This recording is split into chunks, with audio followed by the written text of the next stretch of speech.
Bonjour, mes bien-aimés frères et sœurs. Que la grâce et la miséricorde de Dieu notre Père et celle de Jésus-Christ, notre merveilleux Seigneur, soit sur vous. Mes bien-aimés, depuis l'avènement du protestantisme, donc depuis que Luther, dans les années 1500, a fait éclore le mouvement du protestantisme, nous avons vu de nouveaux mouvements naître, de nouveaux courants dans l'Église.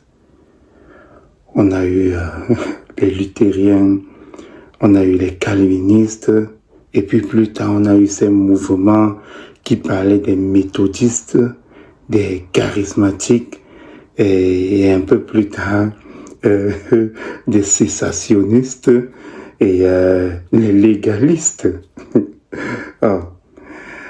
En fait, aujourd'hui, nous allons parler de ce mouvement qu'on appelle le légalisme. Qu'est-ce que c'est que le légalisme?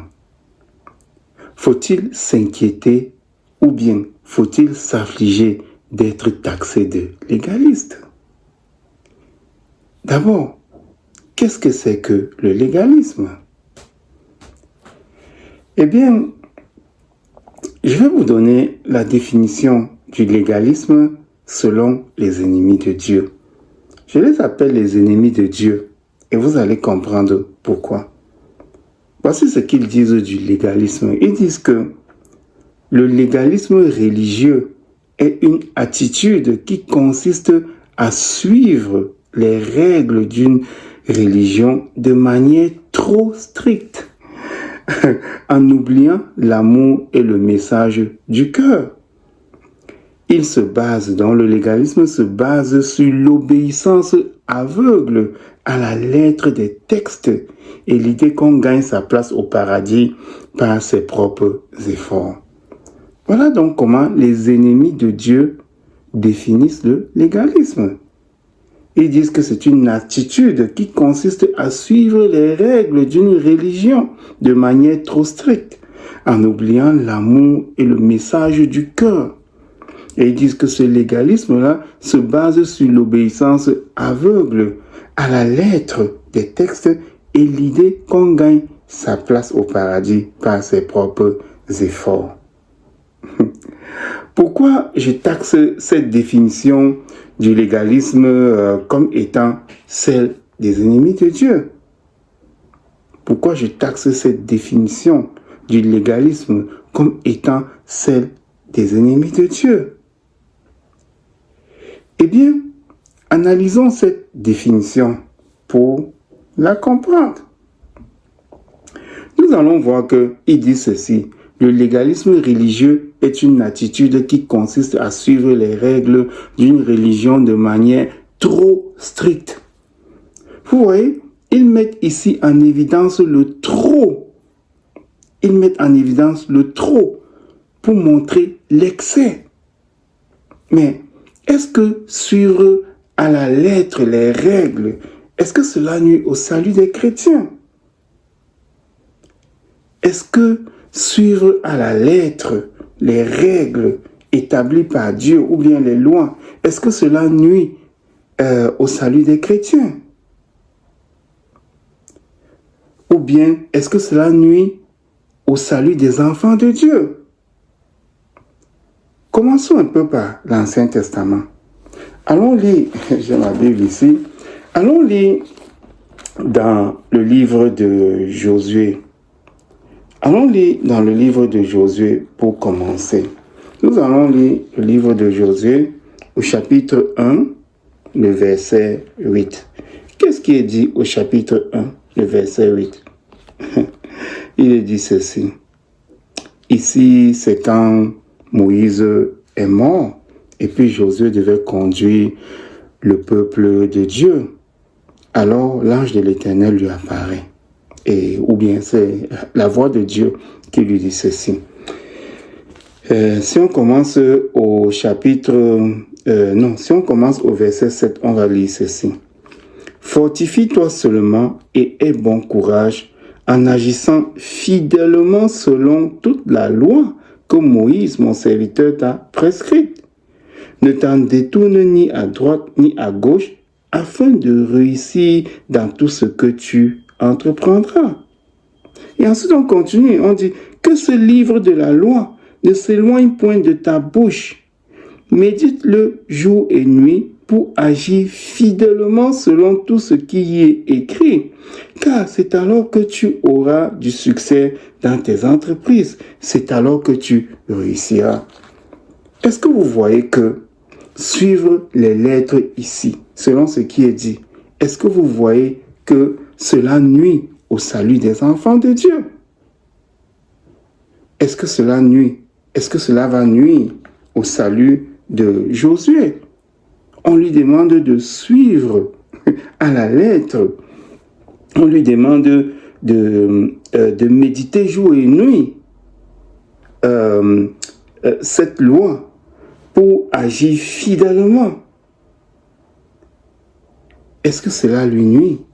Et on lui dit que c'est en agissant fidèlement comme ça, après avoir lu et après avoir suivi ces règles à la lettre, que il va réussir dans tout ce qu'il entreprend. Et qu'il aura du succès dans ses entreprises. Regardons un peu aussi ce que le roi David en parle dans le psaume. Dans le psaume, au chapitre 1, le livre des psaumes, au chapitre 1, les versets 1 à 3. Qu'est-ce que le roi David dit? Il dit ceci. Heureux l'homme qui ne marche pas selon le conseil des méchants, qui ne s'arrête pas sur la voie des pécheurs et qui ne s'assied pas en compagnie des moqueurs, mais qui trouve son plaisir dans la loi de l'Éternel et qui la médite jour et nuit.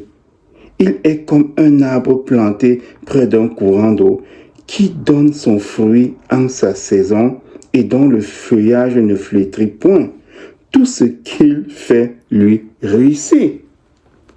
Est-ce que vous êtes en train de voir ici que méditer jour et nuit la parole de Dieu et suivre les règles amène plutôt au salut? Allons maintenant dans l'évangile de Matthieu, au chapitre 7. On va lire les versets 24 à 29. Allons dans l'évangile de Matthieu, au chapitre 7. Ici, qu'est-ce qui se passe? C'est notre Seigneur Jésus-Christ, après son sermon sur la montagne. Nous allons voir comment il achève ce sermon. Quand il achève ce sermon, il dit ceci, à partir du verset 24 au verset 29, il dit ceci. C'est pourquoi quiconque entend ces paroles que je dis et les met en pratique sera semblable à un homme prudent qui a bâti sa maison sur le roc. La pluie est tombée, les torrents sont venus, les vents ont soufflé et se sont jetés contre cette maison. Elle n'est point tombée parce qu'elle était fondée sur le roc. Mais quiconque entend ces paroles que je dis et ne les met pas en pratique sera semblable à un homme insensé qui a bâti sa maison sur du sable. La pluie est tombée, les torrents sont venus, les vents ont soufflé et ont battu cette maison. Elle est tombée et sa ruine a été grande. Vous voyez donc ici, même jusqu'à Jésus-Christ, parce qu'on pouvait dire que avec Josué, c'était l'Ancien Testament. Avec les psaumes, c'était l'Ancien Testament. Mais Jésus-Christ nous montre, après son sermon sur la montagne, que suivre à la lettre et respecter scrupuleusement ce qu'il a donné comme commandement, cela ne nuit pas aux chrétiens. Cela leur permet juste d'accéder au salut. Donc, fait que quand on donne cette définition du légalisme comme étant une attitude qui consiste à suivre les règles d'une religion de manière trop stricte, on dit trop stricte, comme pour montrer que c'est négatif de suivre les règles d'une religion d'une façon trop stricte. Mais le Seigneur lui-même nous montre que c'est d'être strict dans les commandements qui mènent au salut. Continuons un peu dans cette définition-là et continuons en disant, en oubliant l'amour et le message du cœur. Mais de quel amour parle-t-on ici? Vous vous rappelez de la définition? Le légalisme religieux est une attitude qui consiste à suivre les règles d'une religion de manière trop stricte en oubliant l'amour et le message du cœur. Mais de quel amour parle-t-on ici? Est-ce qu'on parle d'émotion? Est-ce qu'on parle d'émotion? Parce que quand les êtres humains, quand les hommes et les femmes parlent d'amour, eux, ils nous parlent de leurs émotions. Mais quelle est la définition de l'amour selon la parole de Dieu? Eh bien, l'apôtre Jean dit que l'amour consiste à respecter les commandements de Dieu. L'amour de Dieu consiste à garder ses commandements, consiste à respecter ses commandements. Et on sait même que quelque part, notre Seigneur Jésus-Christ disait que vous êtes mes amis si vous gardez mes commandements. Voilà l'amour de Dieu. Comment donc celui qui respecte à la lettre les commandements de Dieu a oublié l'amour? Est-ce que vous comprenez un peu que ça ne fait pas sens? Est-ce que celui qui respecte les commandements de Dieu a oublié l'amour? Mais non. Parce que l'amour de Dieu, c'est quoi? C'est le respect de ses commandements. C'est garder ses commandements. Et plus tard dans cette définition, il parle du message du cœur. Il parle du message du cœur. Mes frères et sœurs, est-ce qu'il faut se fier au cœur lorsqu'il est question de Dieu? Lorsqu'on parle des affaires de Dieu, est-ce qu'il faut se fier au cœur? Que dit le prophète Jérémie dans, dans son livre au chapitre 17, le verset 9? Qu'est-ce qu'il dit? Allons chercher pour voir ce que le prophète Jérémie dit. Jérémie au chapitre 17. Bon, non. Jérémie, ça devait être quelque part ici. Jérémie au chapitre 17, le verset 9. Qu'est-ce que le prophète dit du cœur? Il dit ceci. Le cœur est tortueux par-dessus tout et il est méchant. Qui peut le connaître? Le cœur est tortueux par-dessus tout et il est méchant. Qui peut le connaître? Et dans d'autres versets, on dit que le cœur est traître par-dessus tout. Qui peut le connaître? Vous voyez que on ne peut pas se fier au cœur quand il s'agit des affaires de Dieu.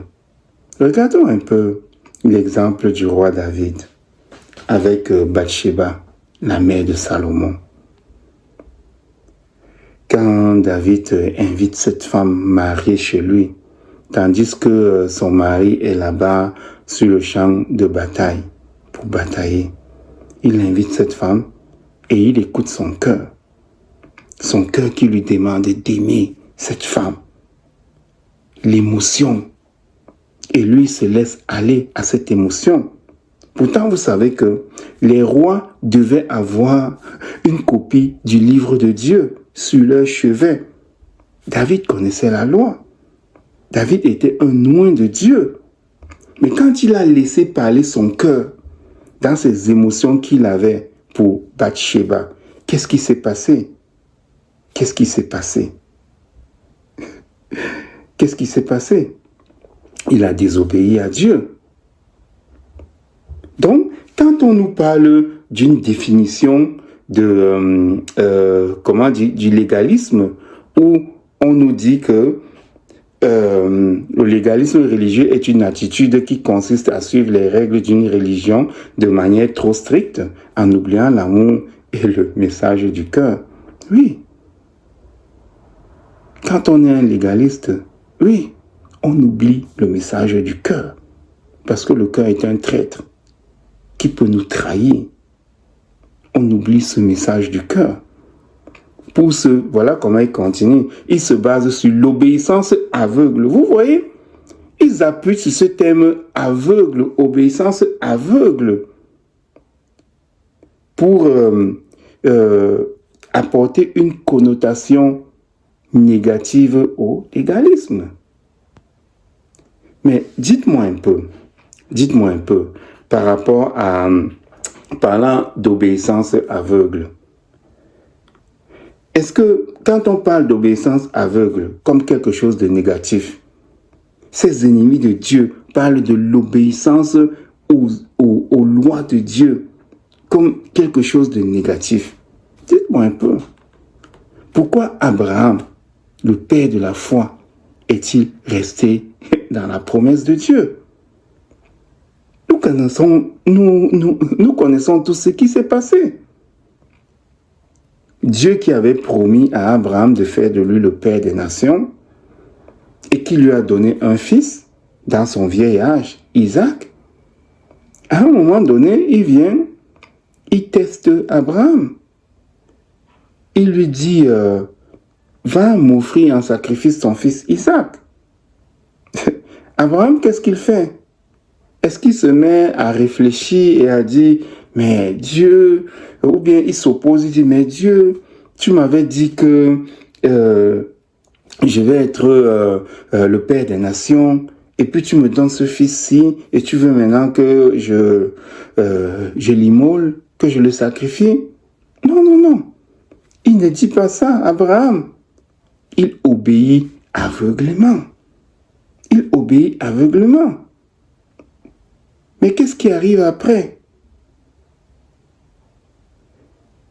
Vous comprenez donc que quand ces détracteurs du légalisme, ce qu'ils appellent,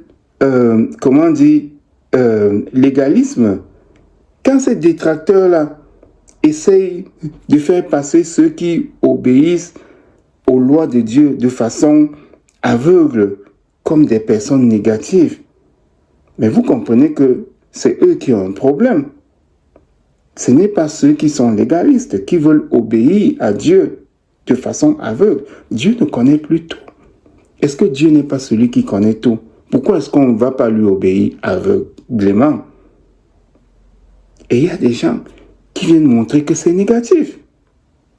Regardons un peu l'histoire de Saül. Pourquoi Saül a-t-il été rejeté?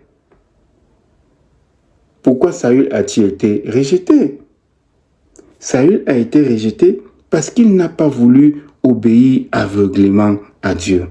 Vous vous rappelez? Dieu l'a envoyé détruire Amalek complètement. Mais Saül, il est arrivé sur le champ de bataille et puis il a fait comme bon lui semblait. Il a tué ceux qu'il voulait tuer et puis il a gardé Agag, le roi des Amalécites. Ensuite, tous les bêtes, le bétail qu'il devait vouer par l'interdit en les égorgeant tous. Non, il a décidé avec ses hommes qu'ils vont prendre le meilleur bétail, le meilleur du bétail, pour offrir des sacrifices à Dieu. En fait, c'était pour s'enrichir. Il a pris ce prétexte que c'était pour offrir des sacrifices à Dieu. Mais qu'est-ce qui s'est passé? Quand le prophète Samuel est venu, qu'est-ce qui s'est passé? Le prophète Samuel lui a dit, tu as désobéi à Dieu. Quand tu n'étais rien, Dieu a marché avec toi. Mais là, maintenant que tu es devenu quelque chose parce que Dieu t'a fait quelque chose, tu te mets à désobéir à Dieu. Il lui a dit, mais non, je prenais ces brebis et puis toutes ces choses pour offrir des sacrifices à Dieu. Mais qu'est-ce que Samuel lui a dit? Penses-tu que les sacrifices devant Dieu sont plus importants que l'obéissance. Donc, voilà un peu. Quand on veut vous faire passer l'obéissance aveugle à Dieu, ou bien aux lois de Dieu, ou aux commandements de Dieu, comme quelque chose de négatif, qu'est-ce qu'on veut vous faire? Qu'est-ce qu'on veut vous faire? Est-ce que l'obéissance aveugle à Dieu est quelque chose de négatif? Mais non. Nous avons vu que ceux qui ont manqué d'obéir aveuglément à Dieu, comme Saül, ont été frappés. Et ceux qui ont obéi aveuglément aux lois de Dieu, comme Abraham, ont été bénis. Continuons dans cette définition que les ennemis de Dieu donnent à ce terme de légalisme. Donc, les ennemis de Dieu critiquent le fait de gagner. Donc, c'est ainsi qu'ils terminent cette définition-là. Ils critiquent le fait de gagner sa place au paradis par ses propres efforts. Mais que dit la parole de Dieu? Allons-y, lisons encore cette définition et puis vous allez voir. Cette définition dit ceci: le légalisme religieux est une attitude qui consiste à suivre les règles d'une religion de manière trop stricte, en oubliant l'amour et le message du cœur. Il se base sur l'obéissance aveugle à la lettre des textes et l'idée qu'on gagne sa place au paradis par ses propres efforts.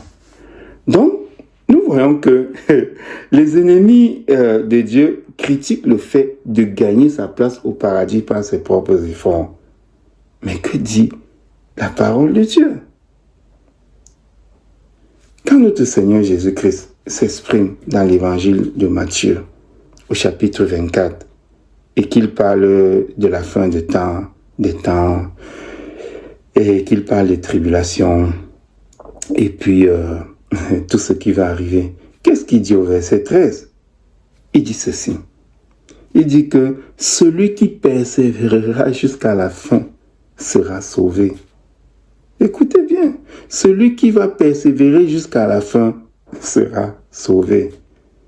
Dites-moi un peu, quand Christ dit que celui qui va persévérer jusqu'à la fin, ce sont les efforts de qui? Est-ce que ce sont les efforts de Christ? N'est-ce pas, ce sont les efforts de celui qui va persévérer? Est-ce qu'il ne va pas gagner son paradis comme ça? Et quand on revient dans l'évangile de Jean, au chapitre 15, le verset 2, allons lire un peu ce qui est écrit dans l'évangile de Jean, au chapitre 15, le verset 2. Qu'est-ce qui est écrit? Jésus-Christ dit ceci. Il dit, tout simplement, il commence en disant, je suis le vrai cep et mon Père est le vigneron. Tout sarment qui est en moi et qui ne porte pas de fruits, il le retranche. Et tout sarment qui porte du fruit, il l'émonde afin qu'il porte encore plus de fruits. Vous comprenez donc que quand on porte du fruit, c'est l'effort de qui? Est-ce que c'est l'effort de Christ? Il nous demande de porter les fruits, sinon nous sommes retranchés. Et c'est quand on porte les fruits qu'on reste greffé à Christ, qu'on reste greffé à l'arbre, qu'on reste dans le royaume de Dieu. Alors comment ces gens-là, ces ennemis de Dieu, taxent les légalistes des personnes qui veulent gagner leur place au paradis par leurs propres efforts? Ils prennent cet acte comme quelque chose de négatif. Mais pourtant, la parole de Dieu nous dit que une fois que nous avons été baptisés, que nous avons accepté Christ, ce n'est pas terminé. Il faut porter du fruit. Il faut porter du fruit.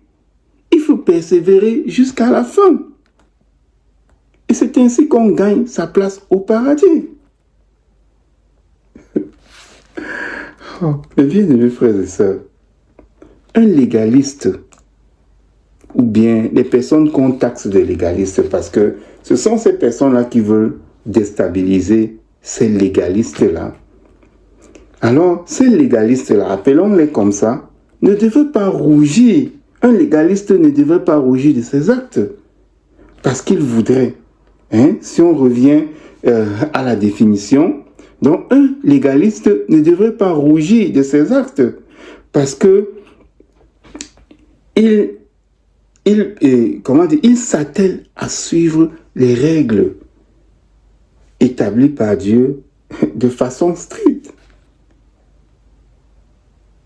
Un légaliste, c'est celui qui applique l'amour véritable selon Dieu. Parce que l'amour véritable selon Dieu, c'est quoi? C'est de garder les commandements de Dieu. Un légaliste ignore le message du cœur. Oui, parce que le cœur est un traître. Le cœur peut nous amener vers des choses qui ne sont pas bien pour nous quand on veut marcher avec Dieu. Un légaliste, c'est quelqu'un qui obéit aveuglément au commandement de Dieu. Tout simplement parce qu'il sait que Dieu est celui qui voit plus loin que tout. Un légaliste, c'est celui-là qui se dit qu'il faut se battre, qu'il faut produire des fruits, qu'il faut produire des efforts pour produire des fruits. Parce que le légaliste, lui, il le sait. Il sait que dans la lettre aux Éphésiens, au chapitre 2, les versets 9 et 10, on dit que nous sommes créés en Jésus-Christ pour pratiquer les œuvres qui ont été préparées d'avance, pour qu'il les pratique. Alors oui, quand on est un légaliste, on n'a pas à rougir parce que c'est ce que Dieu attend de nous. Tout ce que le légaliste fait, c'est ce que Dieu attend de lui. Mais bien aimé, certaines personnes disent que Jésus-Christ a condamné les pharisiens parce que ces pharisiens étaient des légalistes. Mais est-ce vrai? Est-ce que les pharisiens étaient vraiment des légalistes? Pourquoi Jésus-Christ a-t-il condamné les pharisiens? Allons lire un peu dans l'évangile de Matthieu, au chapitre 23, les versets 1 à 3, et nous allons comprendre pourquoi Jésus a condamné les pharisiens. Évangile de Matthieu, au chapitre 23, les versets 1 à 3. Qu'est-ce qui est dit ici? Ici, il est dit ceci. Alors, Jésus, parlant à la foule et à ses disciples, dit, « Les scribes et les pharisiens sont assis dans la chaire de Moïse. Faites donc et observez tout ce qu'ils vous disent, mais n'agissez pas selon leurs œuvres, car ils disent et ne le font pas. » Attendez, qu'est-ce que Jésus-Christ vient de dire? Il dit, les scribes et les pharisiens sont assis dans la chair de Moïse. Faites donc et observez tout ce qu'ils vous disent. Qu'est-ce que les scribes et les pharisiens demandaient de faire ou bien d'observer? C'était d'observer la loi, n'est-ce pas?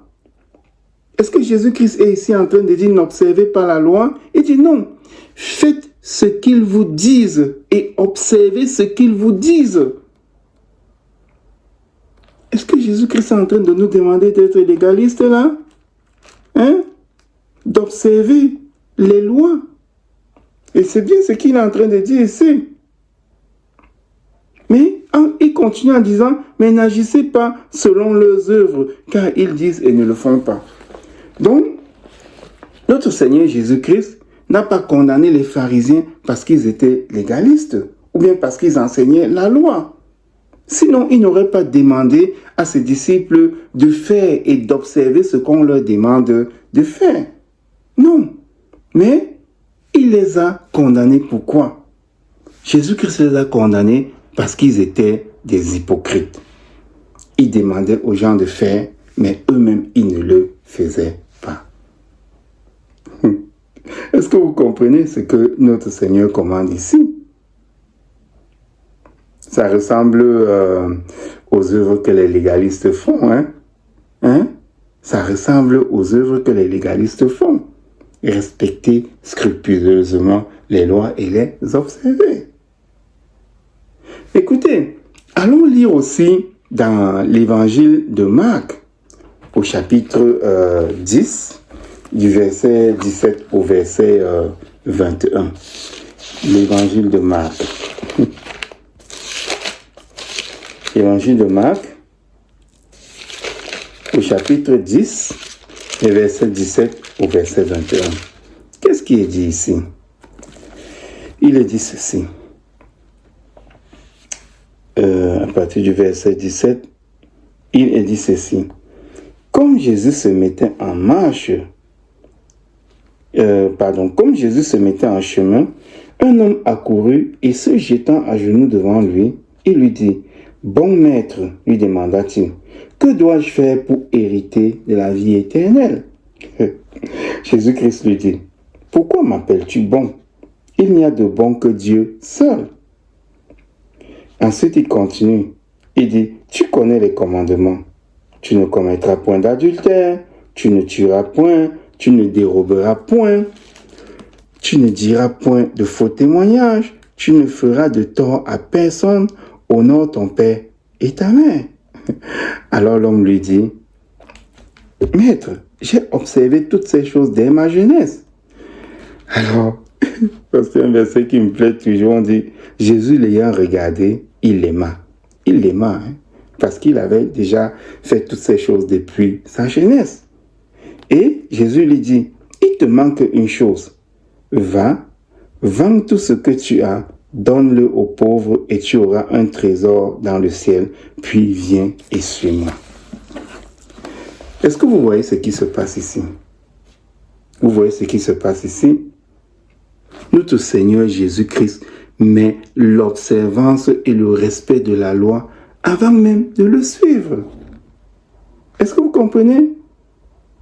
Jésus-Christ lui demande d'abord premièrement, quand il lui demande qu'est-ce qu'il faut faire pour gagner, pour obtenir la vie éternelle.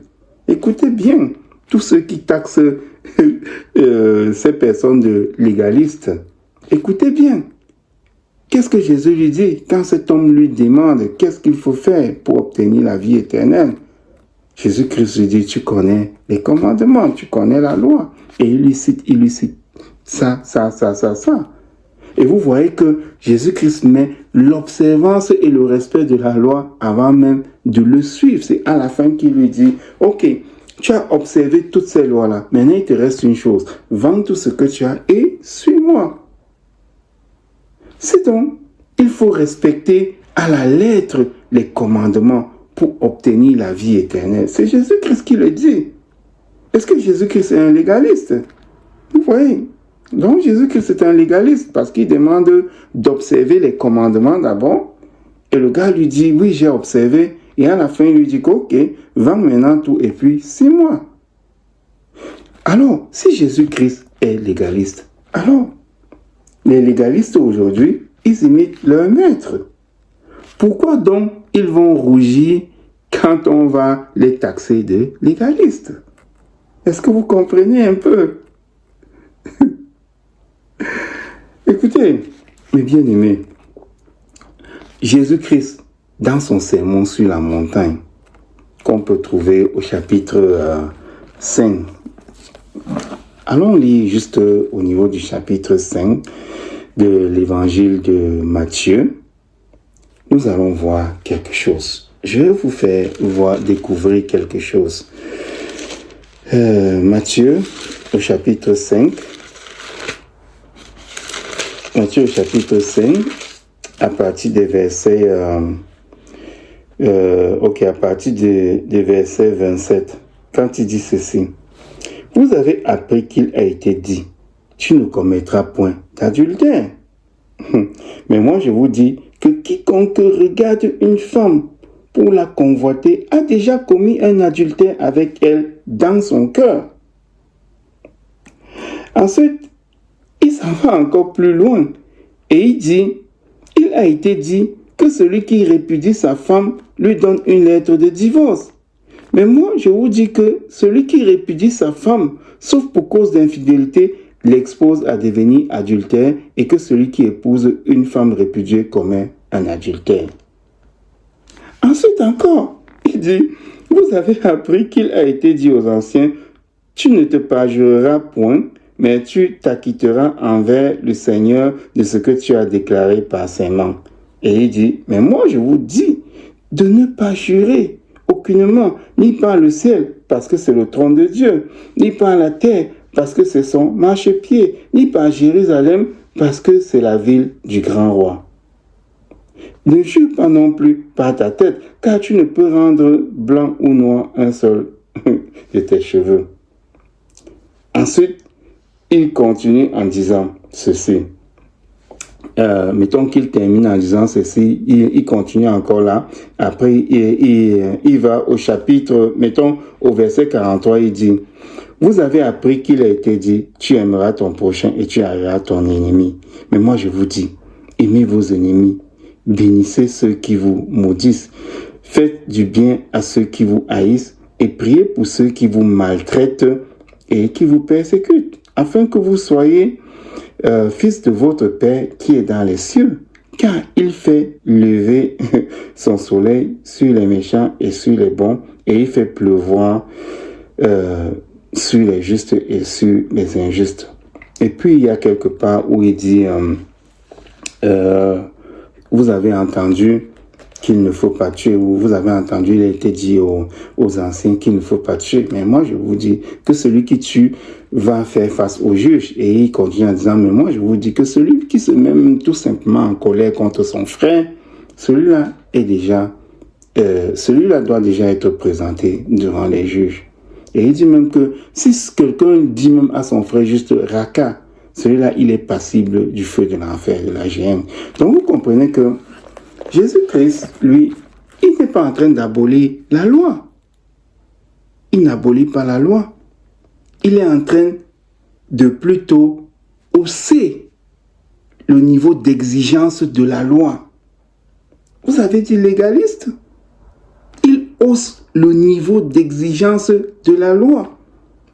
Il est même encore plus dur que la loi de Moïse. Il hausse le niveau. Est-ce qu'il est venu l'abolir? Est-ce qu'il est en train de vous demander de ne pas marcher scrupuleusement ou bien de respecter trop strictement? Est-ce qu'il est en train de vous dire non, ne respectez pas trop strictement la loi telle qu'elle a été donnée? Mais non, il vous dit que même la loi, là, la façon dont elle a été donnée, là, non, c'était même trop gentil. Mais moi, je vous dis, ok, l'adultère, là, on vous dit que c'est quand vous couchez avec la femme de quelqu'un. Hein. Il dit non, moi je vous dis que si vous la regardez même seulement avec la volonté de pécher, ou bien avec la volonté de coucher avec elle, et vous avez déjà commis un adultère, vous avez déjà péché. Vous voyez? Vous pensez que notre Seigneur Jésus-Christ n'était pas légaliste? Vous pensez qu'il n'a pas durci la loi? Vous pensez qu'il n'enseignait pas de respecter scrupuleusement la loi? Regardez tout ce que nous avons lu et vous allez comprendre. Bien sûr que on nous enseigne la tolérance. On nous enseigne d'être tolérants. Mais la tolérance ne doit pas nous empêcher de condamner le péché. Est-ce que la tolérance nous empêche de condamner le péché? Rappelez-vous ce qui est dit dans la lettre aux Romains, au chapitre 6, le verset 23. Il est dit que le salaire du péché, c'est la mort. On ne peut pas s'empêcher de rappeler aux gens que ce qu'ils ont fait est un péché, de peur d'être taxés de légalistes. Parce que si nous faisons cela, nous leur faisons du mal. Car si ces personnes continuent de pécher, parce que nous avons voulu les caresser dans le sens du poil. Mais qu'est-ce qui se passe? Ils vont mourir dans leur péché. Et s'ils meurent dans leur péché, est-ce qu'ils vont être ressuscités? Mais non, la parole de Dieu dit que le salaire du péché, c'est la mort. Maintenant, quand on nous parle de la tolérance biblique, les gens ne comprennent pas trop. Pour comprendre c'est quoi la tolérance biblique, c'est notre Seigneur Jésus-Christ qui nous donne un exemple.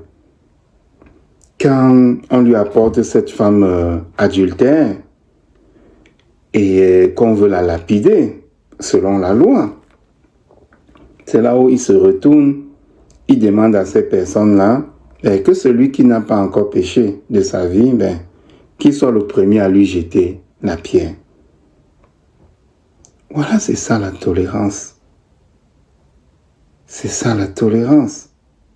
Que celui qui n'a jamais péché, qu'il soit le premier à lui jeter la pierre. Alors toutes ces personnes, en commençant par les plus vieux, en allant jusqu'aux plus jeunes, se rendant compte qu'ils ont déjà péché contre Dieu, ils se tournent et puis ils s'en vont.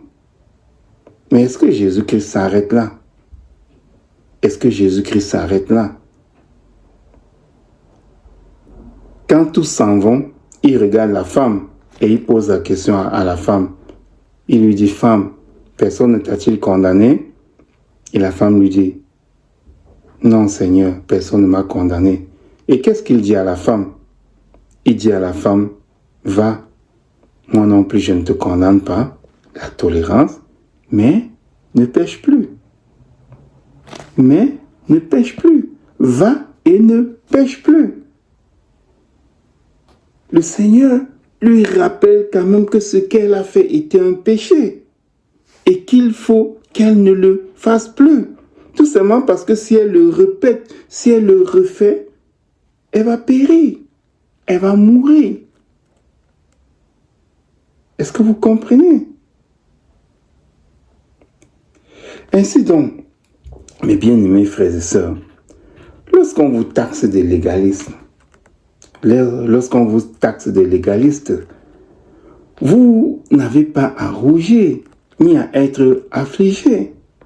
Car, qu'est-ce que vous faites? Qu'est-ce que vous faites quand vous êtes légaliste? Qu'est-ce que vous faites? Vous respectez à la lettre ce qui est demandé par le Seigneur, par son Fils. Donc, ce qui est demandé par Dieu, par son Fils, notre Seigneur Jésus-Christ. Premièrement, on dit que vous oubliez l'amour, mais non, vous n'oubliez pas l'amour. Parce qu'en respectant scrupuleusement à la lettre ce qui est demandé, c'est-à-dire le commandement, mais vous êtes en train de manifester de l'amour. Parce que la parole de Dieu dit que le commandement, donc c'est-à-dire l'amour de Dieu, c'est le respect du commandement. C'est parce que les gens aujourd'hui pensent que l'amour, c'est l'émotion, c'est les sentiments, c'est ce qu'on ressent. Non, c'est pas ça, l'amour selon Dieu. Ça, c'est l'amour selon les hommes et les femmes, selon les mondains. Mais l'amour selon Dieu, c'est de garder les commandements de Dieu. Donc, quand on vous dit que le légaliste privilégie de respecter à la lettre le commandement de Dieu en oubliant l'amour, mais ces personnes sont des ignorantes parce qu'elles ne savent pas ce que c'est que l'amour selon Dieu. Et puis après on dit que le légaliste n'écoute pas le message du cœur. Mais oui, il ne faut pas écouter le message du cœur parce que le cœur est un traître. Nous nous rappelons de l'histoire du roi David. Le cœur est un traître qui peut, dans les affaires de Dieu, nous mener à notre perte.